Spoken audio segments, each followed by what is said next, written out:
There you go. Oh, I see it. Yes. Okay. So I guess we'll get started. Welcome, everybody. This is one in a series of classes on Pirke Avot. Each of us will be kind of looking at different Mishnayot from Pirke Avot. I'll explain what that means in a minute. And we'll be looking at it from different angles. And for my angle today, I have chosen to look at a few Mishnahs from Pirke Avot through the lens of Musar. Raise your hand if you remember what Musar is, because I've taught about it in the past. I know not everybody knows. Okay, a few of you. Just very briefly, Musar is a Jewish spiritual practice that actually draws its roots all the way back to antiquity, but really reached its heyday as a movement in the 19th century.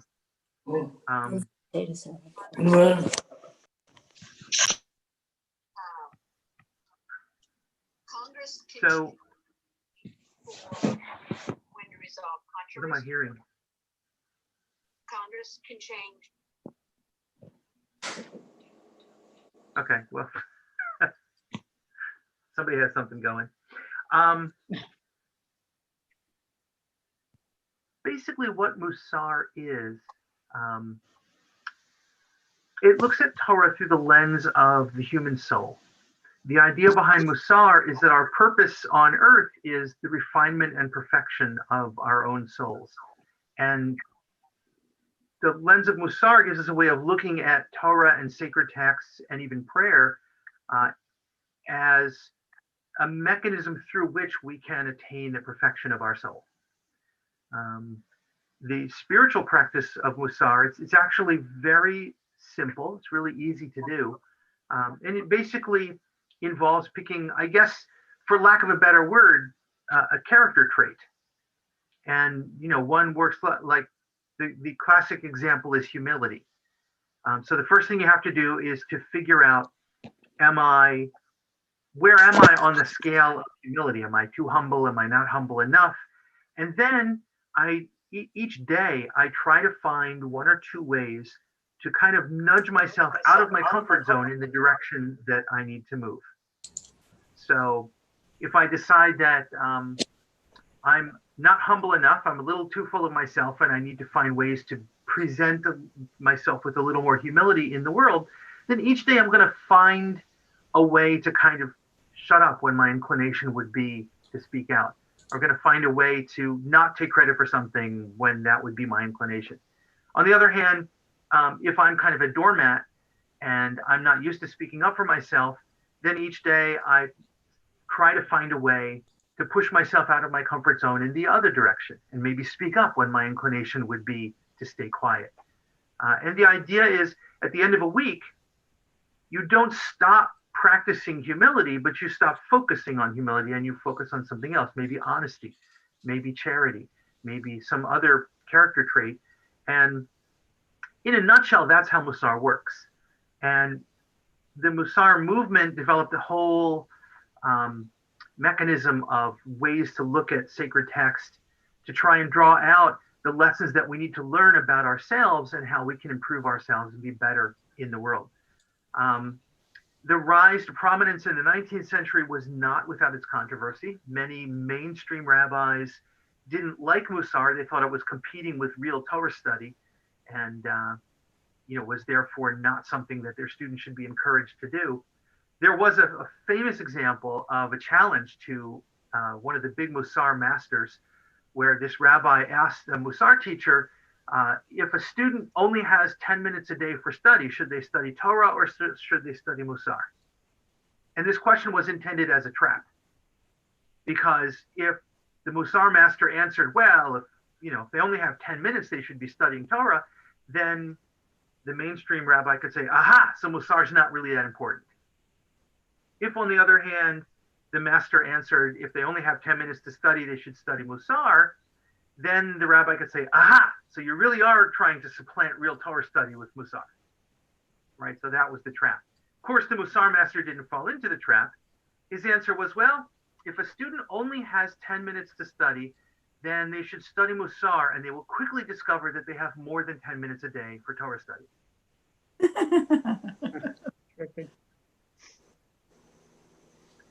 So, unfortunately, the Wasar academies were mostly in Eastern Europe and were almost completely wiped out. Almost to a person, every Musar teacher was wiped out in the Holocaust.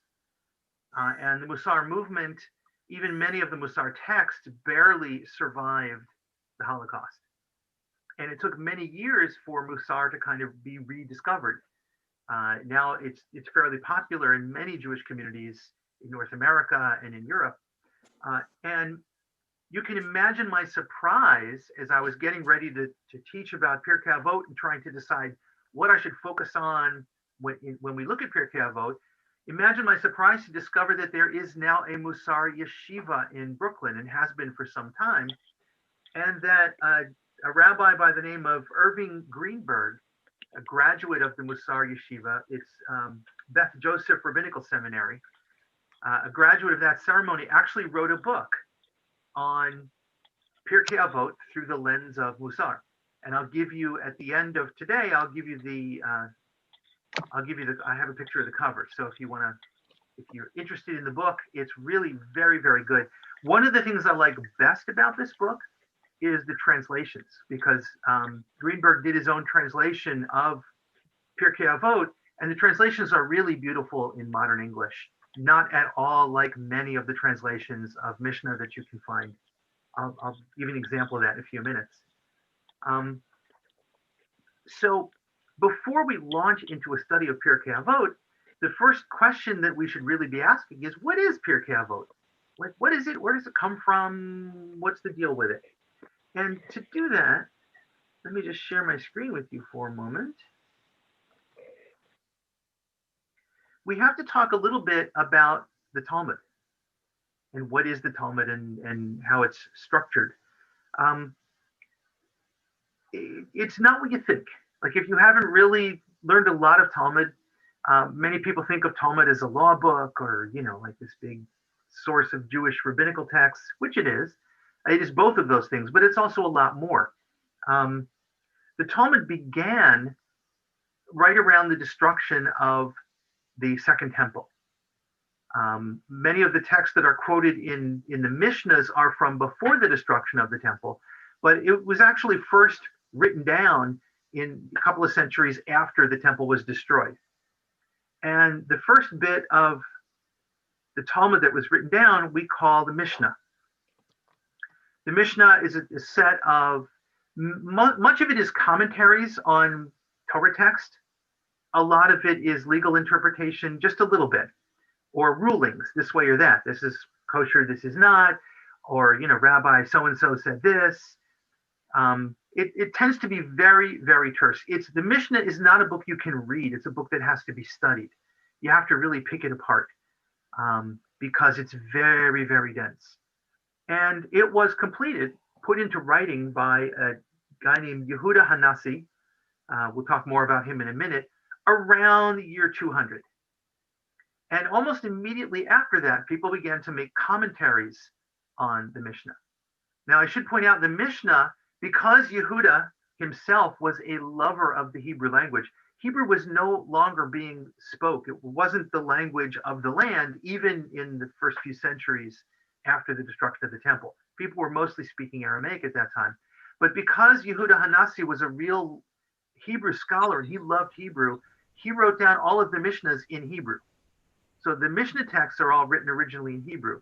The Gemara, which is what we call the great commentary on the Mishnah, it's much bigger. Lots and lots and lots of commentary. Almost all of that is written in Aramaic, which is the language that the rabbis were speaking at the time when they worked on the Gemara. And you can see it's about 300 years. So the Talmud is really a conversation between different rabbis over centuries. It begins in the first few centuries after the destruction of the temple with the Mishnah. And once that's completed, it's just a collection of different teachers and what they have to say. After that's completed, then a whole generations of other scholars chime in and make what we call the Gemara. So a typical page of Talmud this is actually, I think this is this is the first chapter of the first book of Zeraim, the first order of the Mishnah. This is what a page of Talmud looks like. And the way it works, you can't really see the division very well, but the first few lines here, this is just the first word. It's just a fancy first word, like a chapter heading. The first few lines here, the first maybe half a paragraph, is the Mishnah. And then underneath of it is the Gemara, the commentary on the Mishnah. And then all around it, you have the commentaries of other rabbis.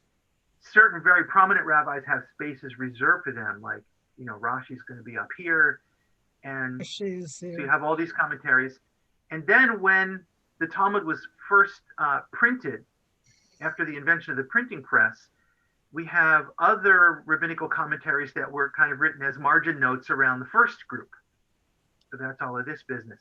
To make it easier to see, there is, this actually was a Hebrew school student, I believe, not one of ours, by the name of Ellen Gradman, who kind of made this map of a Talmud page.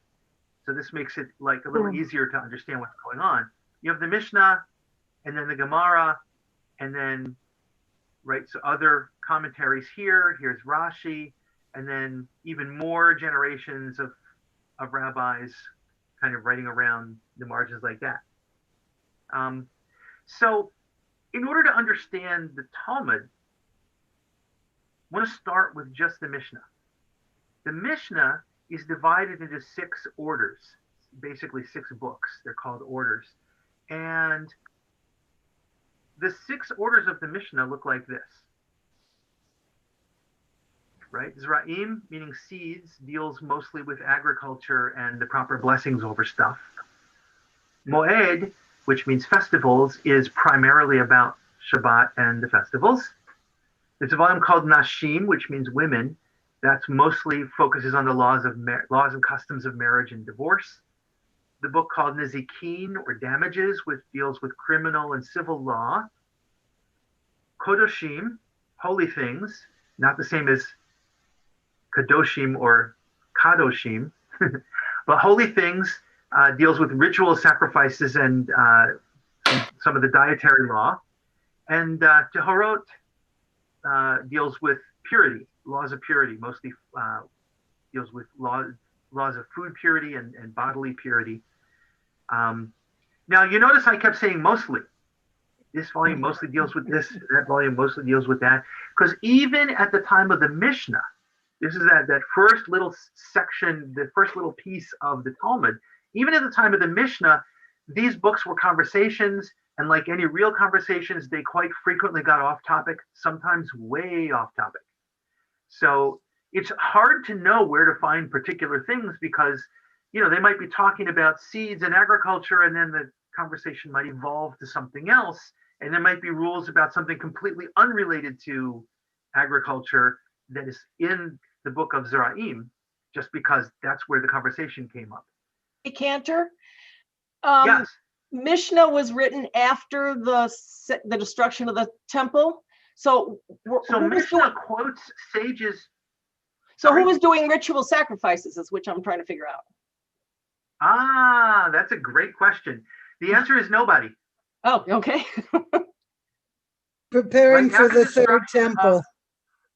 After the destruction of the second temple in the year 70, nobody's doing sacrifices. However, the sages felt the need to preserve all the rules of the sacrifices and to discuss what they all meant for 2 reasons.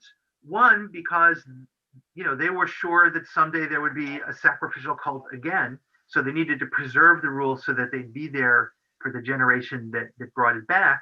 But also because there was this attitude that there are always things we can learn from Torah, even Torah that we can't carry out right now. It's still trying to teach us things. So we need to preserve all the laws so that we can understand what we're supposed to learn from them. Got it. All right, so now we're at a point where we can talk about Pirke Avot.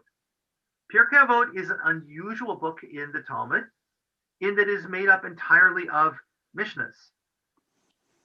There's no Gemara for Pirke Avot.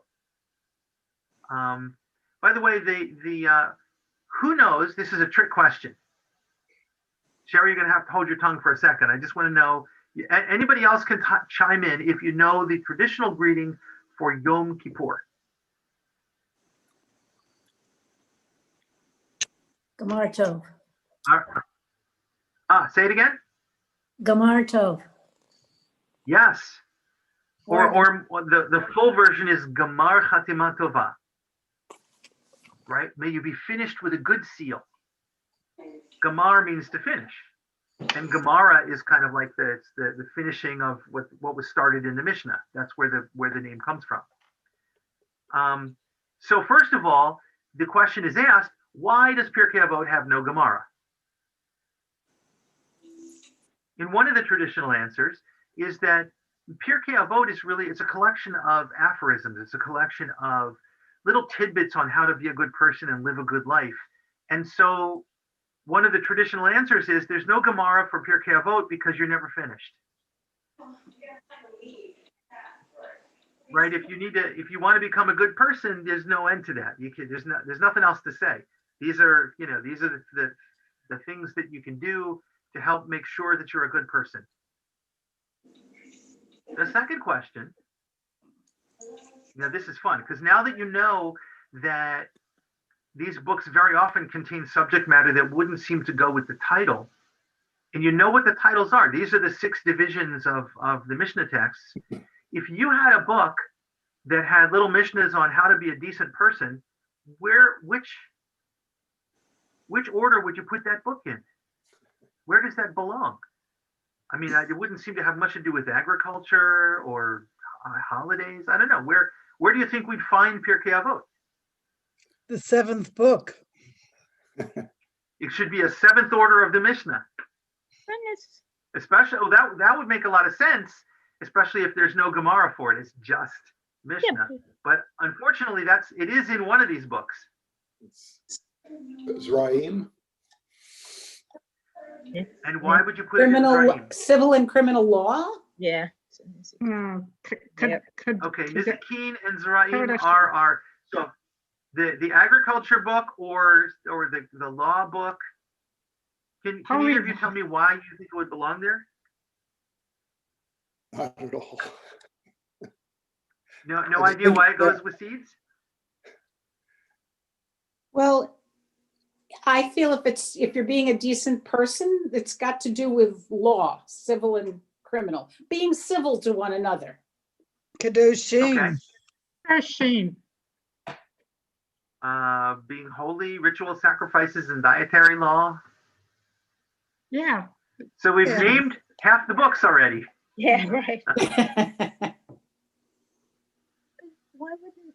All right, just so I don't keep you in suspense, it is in Nizikin. Nizikin. Oh, yay. Oh, interesting. So now the question is, why is it in Nizikin? And we already have one answer, that because if you're a good person, then you can stay out of the courts. Maybe, maybe not.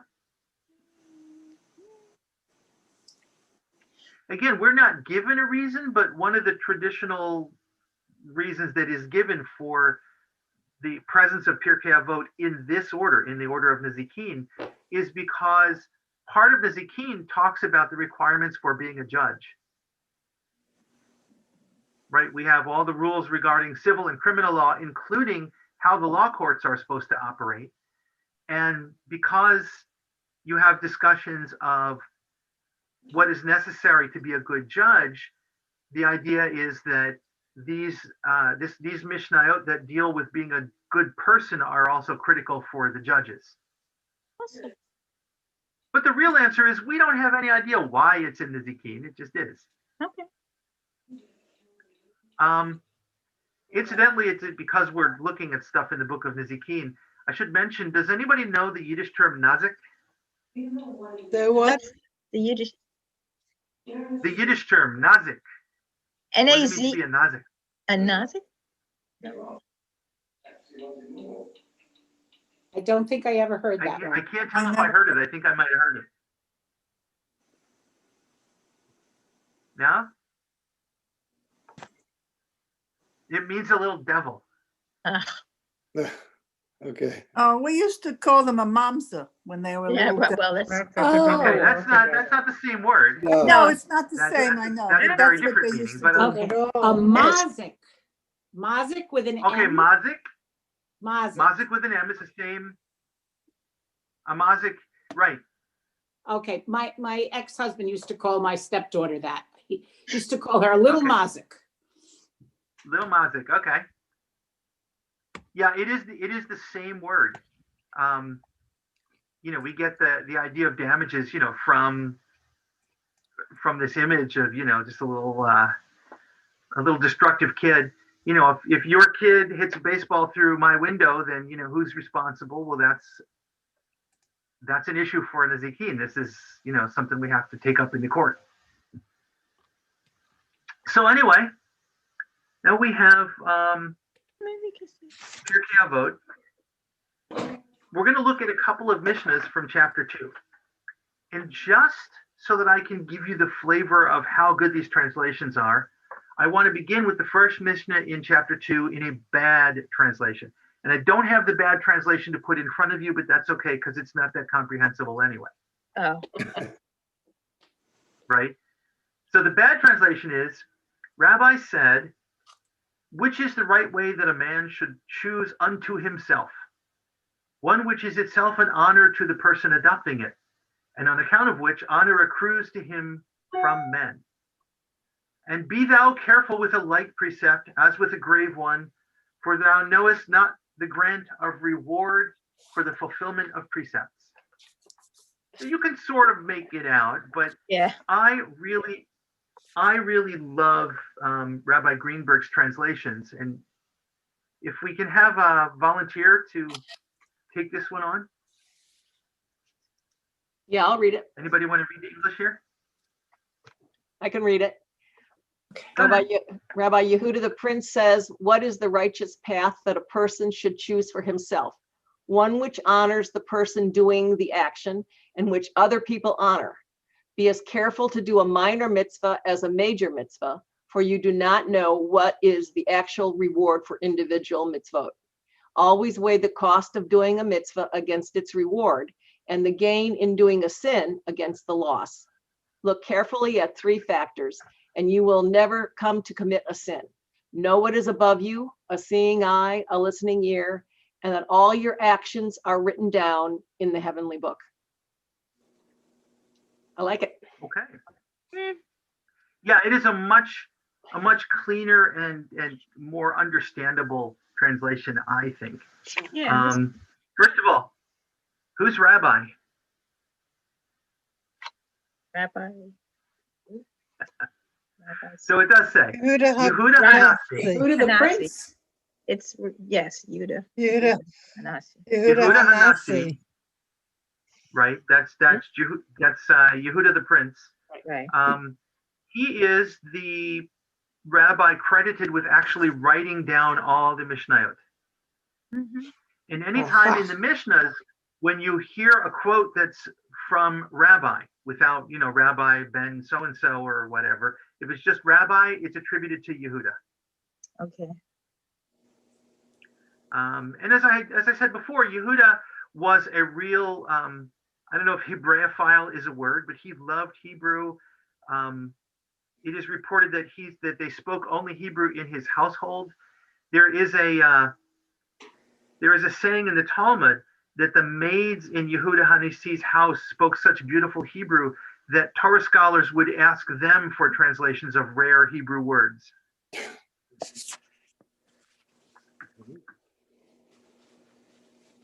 So here is Yehuda Hanasi, also known as Rabbi, asking about the path of a righteous person to choose for himself. And of course, in the commentaries, they dive right in and they say, wait a minute, what makes you think that anybody can choose anything? Right? Isn't it God who chooses our path? Well, no, we're supposed to choose. It's a trick question, but yes.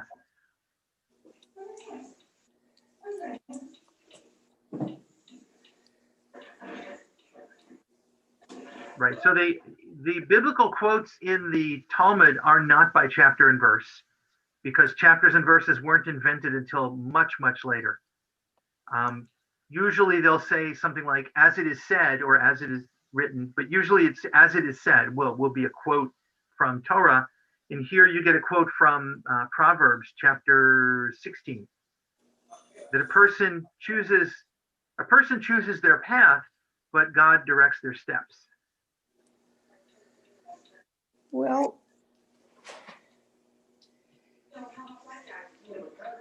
I don't know that There I was a give, question almost. And I what? can't tell if that's are a teaching people or a question. talking? Yeah, I can't tell.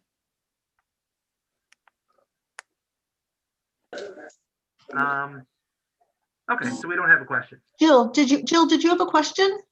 Oh, I just wanted to say, I didn't really have a question, but if a criminal chooses to do a terrible thing, whatever that might happen to be, then how did God direct his steps? Wait, So That just made it much more confusing. yes, okay, I will share with you. My grandmother, Alav Shalom, in her elder years, started reading Bible with a group of friends, and became very concerned when she read that God visits the sins of the parents on the children. Right, so God will visit the sins of the parents upon the children to the third and fourth generation, but the righteousness of those who love me for 1,000 generations. And my grandmother read this, and she got very concerned that her misdeeds in her life were going to affect her children and us, her grandchildren. Mhm. And I being the resident Jewish expert in the family, she called me and wanted to run this question by me. And I had to explain to her that the rabbis actually understand this in reverse of the way you read it. That each individual chooses the good path or the bad path. And whichever path you choose to be on, God will help you. Oh.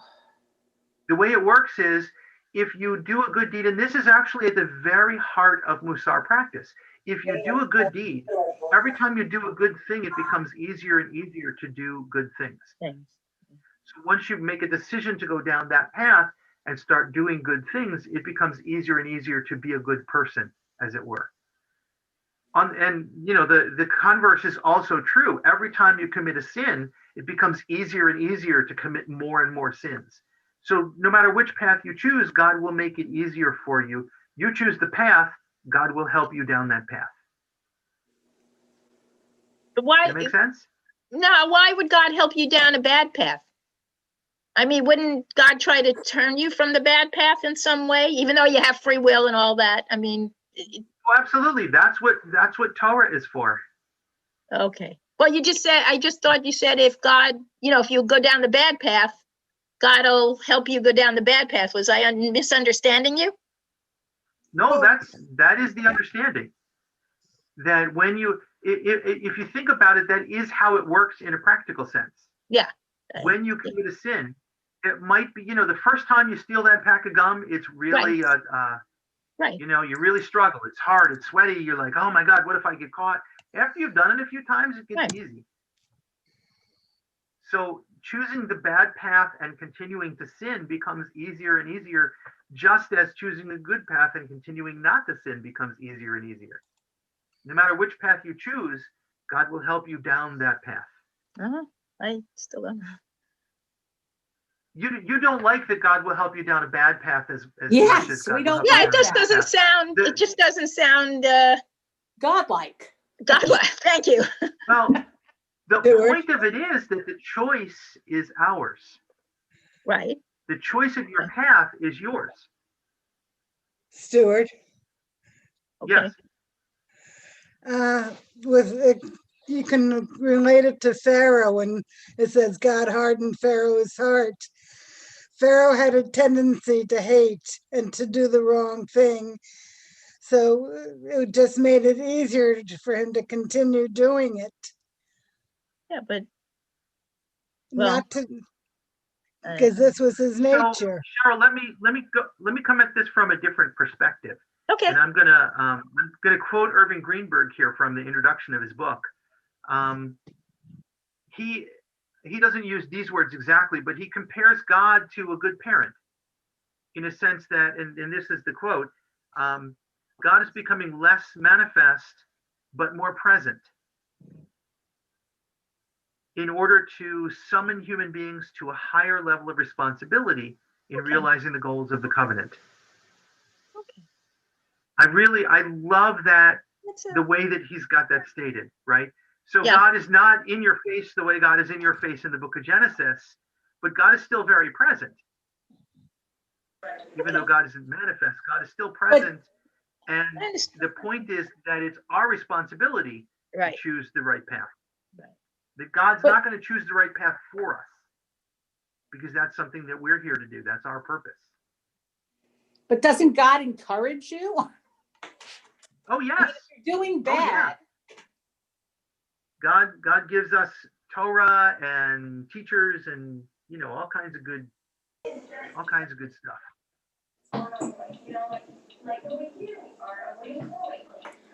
Okay. So the righteous path is one which honors the person doing the action and which other people honor. So the way you live should be respected by other people and respected by you, right? If other people respect the way you live but you don't, what good is that? Right? Has to make sense to us. But you notice how this kind of flies in the face a little bit in the way of the conventional wisdom of who cares what other people think. right? This is saying, no, what other people think is important. Well. Yeah, but it's, Are we That's- struggling with this? yes. I am. Yes, there's the yeah, but. Yeah. I am struggling. So the way Greenberg puts it, in choosing how to walk on your life's path, be sensitive and interested in others' judgment and not just listen to yourself. Right. And he quotes Yehuda again in one of his great quotes. I learned much from my rabbis, even more from my colleagues, and most of all from my students. Yeah.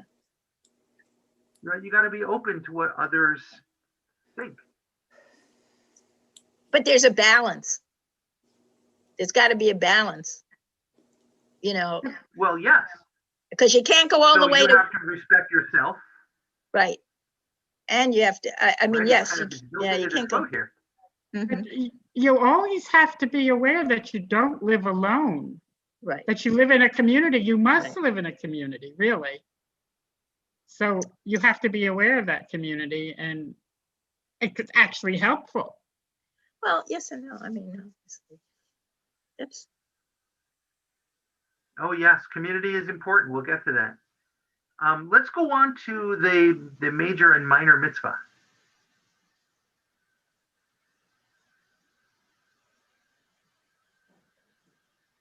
What does it mean? I mean, does that make sense?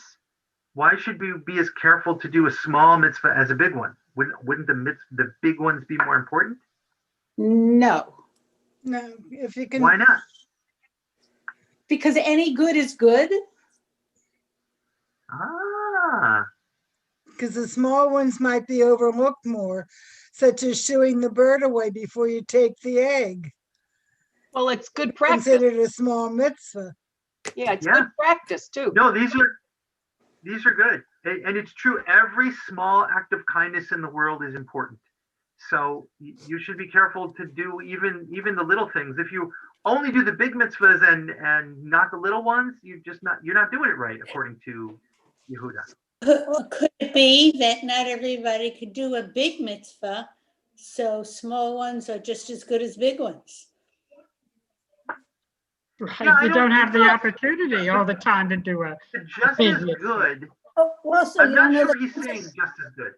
well, you don't know Look the at what comes consequences of what you did. well, Yeah, look at what comes next. Weigh Yeah. the cost of doing a mitzvah against its reward, and the gain of doing a sin against the loss. Well, but also but if you step back, it says, be as careful to do a minor as a major, for you do not know what is the actual reward for the mitzvah. Ah, very good. Right? You know only the apparent reward. You don't know what the real Right. reward is for any of this. Right. So that's why it's still important. All these minor acts of kindness are still very important because you don't know what they're worth. And it's been pointed out for a long time now. According to the historians, are there any accountants in the group here? Nobody's an accountant? The historians point out that double entry bookkeeping dates back to the 16th century. But if you look carefully at what Yehuda is saying here, it's the same exact principle as double entry bookkeeping. Yeah. You weigh the cost of doing a mitzvah against its reward and the gain of doing a sin against the loss. Yes, loss, right. And this is 2nd century. This is like really, really old. But it's just interesting. Now, who can spot the 3 factors that we have to look carefully at? Seeing eye, listening. The, Know the what's cost above of you, doing it. seeing eye and listening Listening ear, ear and all. and all your actions are written down. What about knowing what is above you? Mm-hmm. God is above us. God. Right? Look carefully at 3 factors and you will never commit a sin. 1, know what is above you. Seeing eye. Seeing eye, listening ear, and all your actions are written down in a book. I see 4 things there. Well, the 3 are connected to know what is above you, and these are the 3 parts. Right. If God is above you, he sees all, hears all, and he's writing down all of our deeds. Right. I believe that is how we're meant to understand the Mishnah. Yeah. But But again, it's not always so clear. All right. And I realize I made a mistake in the titles. Right. This is Pirke Avot and this is Mishnah 1, but it's chapter 2, Mishnah 1. Just in case you want to look these up later, they're all from chapter 2. In chapter 2. Yeah, I have my So book. moving right along. All right. Rabbi. Pirke Avot, chapter 2, Mishnah number 2. Now we have a quote from Gamliel ben Yehuda. Actually, Gamliel ben Yehuda Hanasi. So this is Yehuda's son. Right. Do I have a volunteer? oh, I'll read it, Stuart. Okay. Okay. Rabban Gamliel B. R. Yehuda, the prince, says, it is good to combine Torah study with worldly occupation, for the effort needed to do both will drive out all thought of doing evil. All Torah study which is not connected with work will eventually be null and void and will bring sin in its wake. And those who work for the community should do so for the sake of heaven, for the merit of their ancestors will sustain them and their righteousness will endure forever. If you act that way, God says, I credit you with great reward. And even your good intentions are counted as if you accomplish them. Even your good. Okay. So I find the first bit of this Mishnah to be really interesting in the light of what's going on in modern Israel, in the Haredi community. Yeah. What do you think? Well, I want to. Well, the Haredim spend devote most of their time to Torah study and very little to an occupation.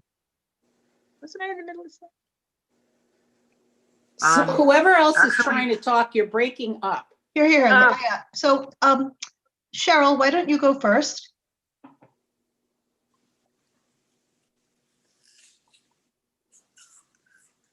Cheryl? I don't see or hear Cheryl. Yeah, I see that her microphone is on, but we don't see her. Cheryl? Sherry, did you want to say something?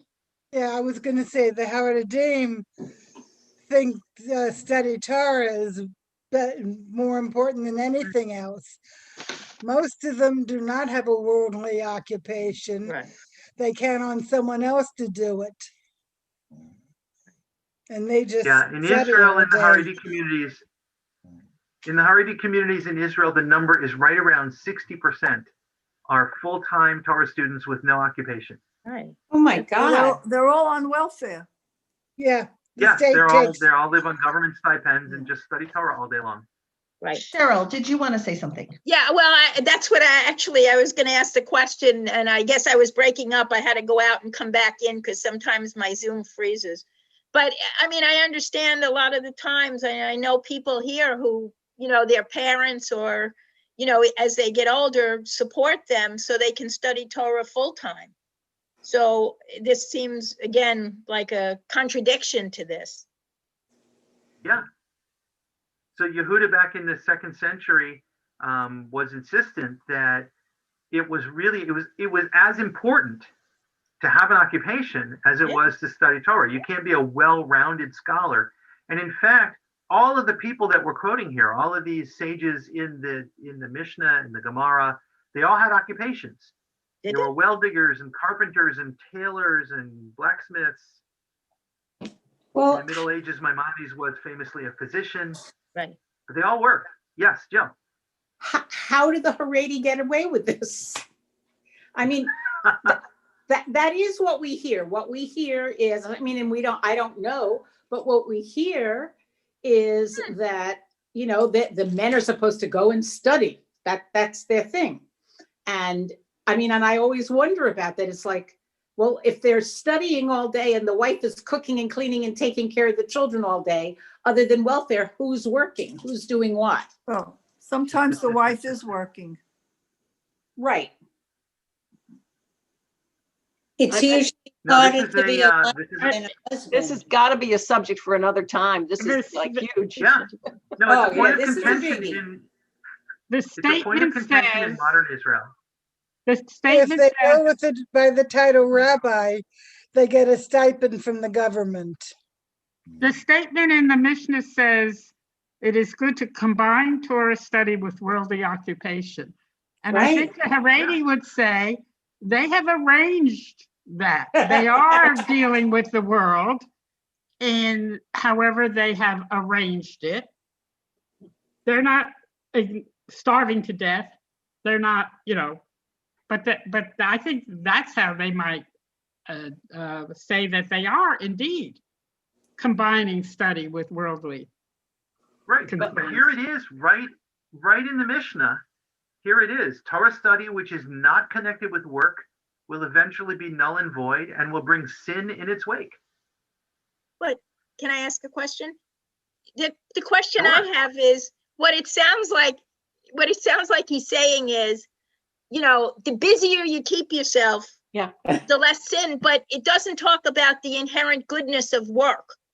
It talks about just keeping busy. Yeah, talks about being too tired to do anything else. Right, that you can't, and I was thinking of more like Opus Dei, the Catholic organization that, they look at work as sacred, regular work, but it doesn't say, I mean, it talks more about them being busy. So I don't know, is there some comment on or commentary on the inherent goodness of work?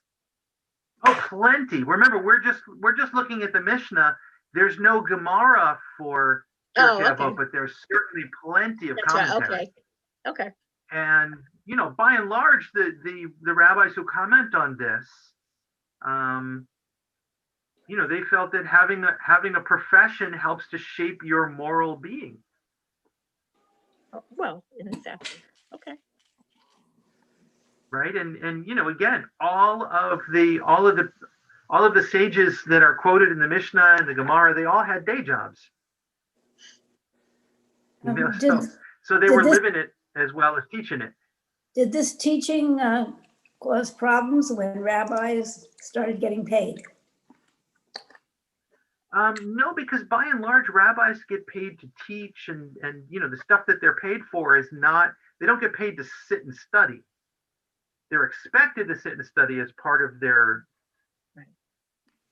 part of their livelihood, but they don't get paid to study. They get paid to teach. They get paid to lead. They get paid to supervise.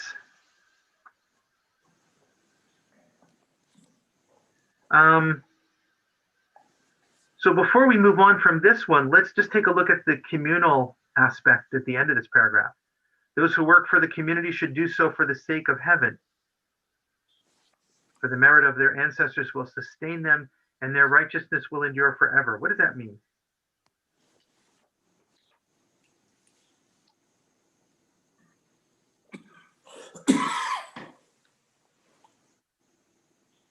Can you think of an example of a way that you might work for the community and not do so for the sake of heaven? Not really. Would social work, because you're just working for the community. But that's for the Something sake of like that. heaven. I think what Gamliel is getting at here is that you can do community service for selfish motives.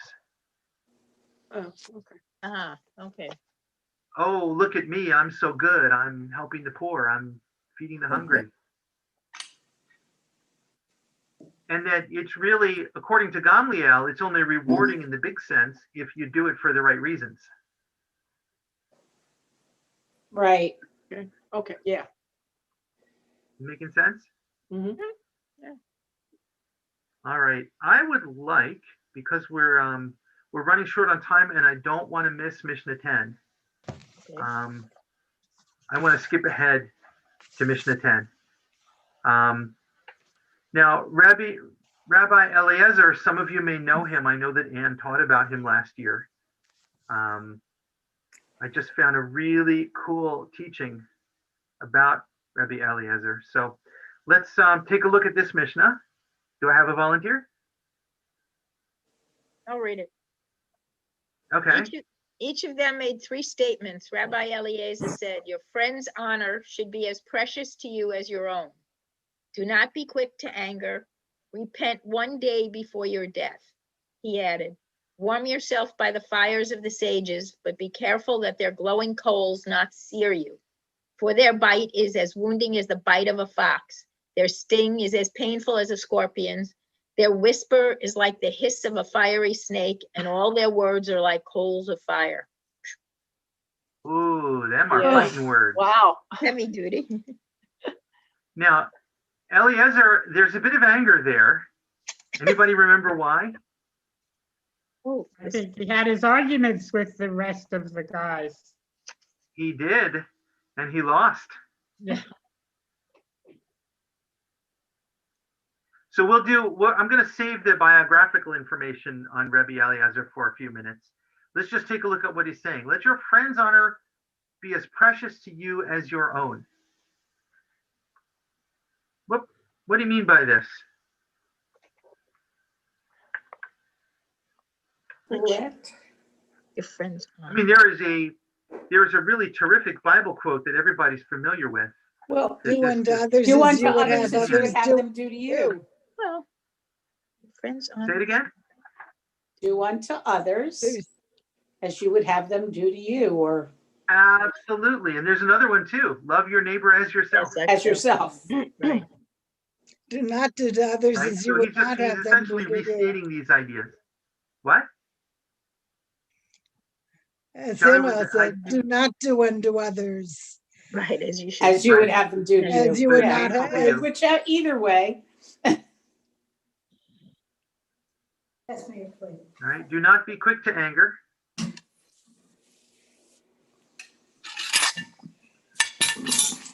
I mean, I see this seems- as saying, take the word and the advice and all of that of the sages, but be careful that you try too strictly to do exactly what they say, because just even being that exacting in it has a bite. It's bad. Like you have to adapt it so that you can live peacefully and goodly with other people. Yeah. So before I get to warm yourself by the fires of the sages, he does say, be not quick to anger. That one seems pretty simple. But what about repent one day before your death? Yes, every day. That's a tough In one. the, Yeah, even- You don't know when you're gonna die. It's every day. in So the you have- bedtime Shema, part of the Shema is, I forgive anyone who has wronged me. Right. Because you don't know. Okay. It's part of the Because you bedtime Shema. don't know. So what he's recommending here is that to be a great person, you want to live every day as if it's your last, Right, Right. because you don't know when it will be your last. right. So that's a bit of real sage Advice. wisdom there. Now, warm yourself by the fires of the sages. Clearly, Eliezer was a lover of words of Torah. But what's all this about their bite is as wounding as the bite of a fox, and so on? We So- tend to think that they all agreed with each other, but they had arguments all the time, and some of them got pretty personal and pretty nasty. And there were politics and all the different Actually, yeshivos. they didn't tend to get nasty. There are only a very few Well, examples. yeah, okay, you're right. Disagreements were so frequent, they disagreed with each other all the time, day and night, but they did it in a civil way. They would always defer to each other and say, I respectfully disagree. And, Yeah. they're really, for the most part, the rabbis, even though they argue different points of the law and they don't always agree, they always have respect for each other. They're a great model for how to conduct this kind of civil discourse. And the life of Rabbi Eliezer is kind of it's almost the exception that proves the rule. Eliezer was an intensely respected rabbi. His decisions of law were almost universally acknowledged as correct. Right? When Eliezer said, this is the law, everybody else almost universally would agree with him. Like he almost always had it right. And that was his reputation. There is this one example of the oven of Achnai. I know Anna's taught about this in the past. Yeah. Right. It's this case where there's a new kind of oven, and because of the way it's built, there's some uncertainty about whether it would be kosher or not. And Eliezer said, yes, this oven is kosher. The majority of other rabbis said, we're not sure it's kosher, so we're going to say it's not kosher because we can't be sure. And the problem is, because Eliezer was almost always right and insisted he was right this time, he kept insisting that he was right and eventually invoked heaven on his side to say, he was right. And even though all of the miracles that he called for happened, according to the Talmud, he was overruled by the other rabbis. And the price he paid for this was that he was excommunicated. Oh. Right? Now, it seems very harsh, and perhaps it was very harsh. It was, the way it's recounted in the Talmud, it was done with great respect. But the question is, why did he have to be excommunicated? Like, what did he do that was so wrong? He just said the oven is kosher, and everyone else disagreed with him. Now, I found while I was getting ready for this class a really wonderful teaching about Rabbi Eliezer, that there were essentially rules for this kind of discourse. And if you are in the minority, if the other rabbis do not agree with your opinion, if most of the other rabbis do not agree with your opinion, there were certain things that you were allowed to do and certain things you were not allowed to do. If you're in the minority, which in this case Eliezer found himself, it's permissible for you to personally follow your own opinion, even though it's not the majority opinion. And it's permissible to talk in public and to say, I think the sources support me in this idea, but the majority thinks otherwise. So there's not even a gag order in the way these the way these discussions took place in the Mishnah and the Gemara, there wasn't even a gag order. You could still go out in public and say, I disagree with the majority opinion. I think this is permissible, but it's important to say, but the majority of rabbis think X, right? The problem is that Eliezer was always right, and he insisted on always being right. And even though he was overruled in this case, he was insisting on continually saying, no, this is correct.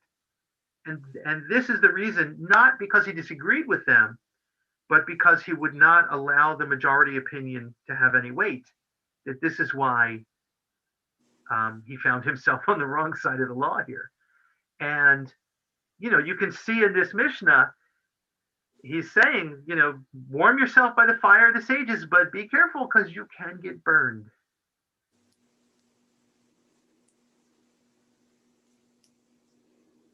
Is it, Rab Cantor, is it a problem of ego?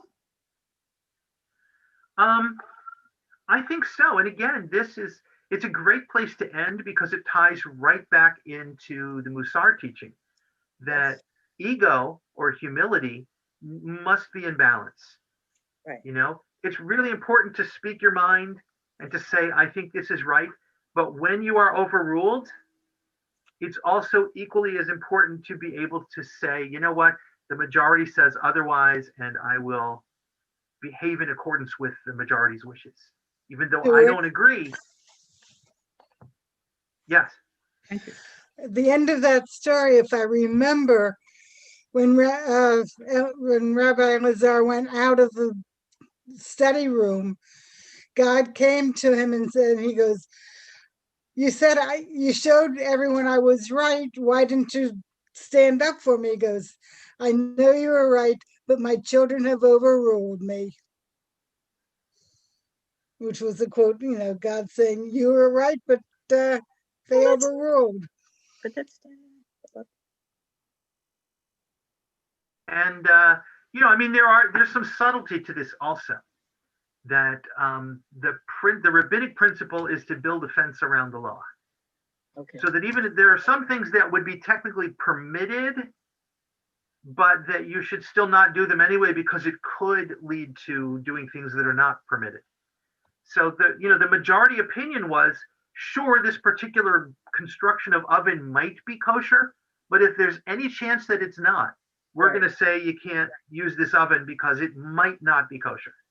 Well, isn't that whole? In this case, the majority had that opinion because out of an abundance of caution. Right. And Eliezer was kind of undermining that cautious attitude, which wasn't going to fly in his day. Well, he was also holding himself above the community in a sense. Yes. I mean, and if you look at the community, though he was right. But doesn't it's it? An important lesson. Even though he was right, he knew he was right. Yeah. But you still have to go. You still have to be part of the community. Right. Right. It's a quote from Hillel in one of our earlier Mishnahs in this chapter. Do not separate yourself from the community. From the community.